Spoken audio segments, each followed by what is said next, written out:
Good afternoon on this Sunday, August 24th, 2025.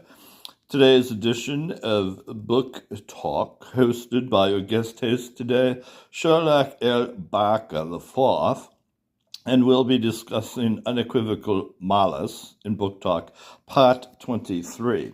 So down here we have Michael Kajowski's two novels so far, Unequivocal Malice, pseudonym Michael Parker at Amazon.com on the internet, and After Dark at BarnesandNoble.com, and so on. So let's take a look at page 121 of Unequivocal Malice. This person on the cover, we were debating who that was, the last book talk. This is part 23.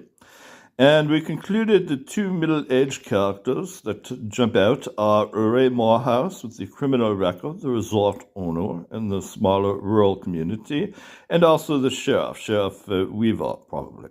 So it's either one of them. So let's take a look at page 121, and we find here at the bottom of that paragraph, the gap, Morehouse, he's the resort owner, criminal record, shut off the television. A headache was throbbing in his temples. He glimpsed sunlight streaming through the hospital window. He was hospitalized after a car crash, and apparently now he's starting to recover. Adrian had continued her workwoman-like appearance off the job, when she saw Morehouse with his bandage around his head from the concussion, lying in the wet pile of sheets and IV tubes in the hospital bed. She began crying. Adrian is his wife. She's visiting him. But things could have turned out much worse. Although the car had been totaled, doctors planned to release Morehouse tomorrow. He would keep the bandages on his head.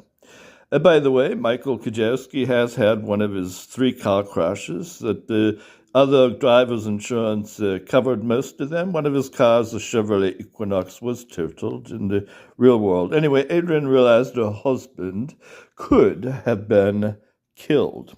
He had done everything from working the guest register to cleaning the kitchen at the Bayview. When Adrian entered the cramped hospital room, she fell apart.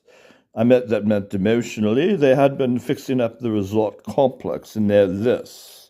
Her husband involved in a collision on the highway. Adrian was relieved his injuries only amounted to a concussion and a banged-up leg. But the Bayview, their home for years, had to be managed.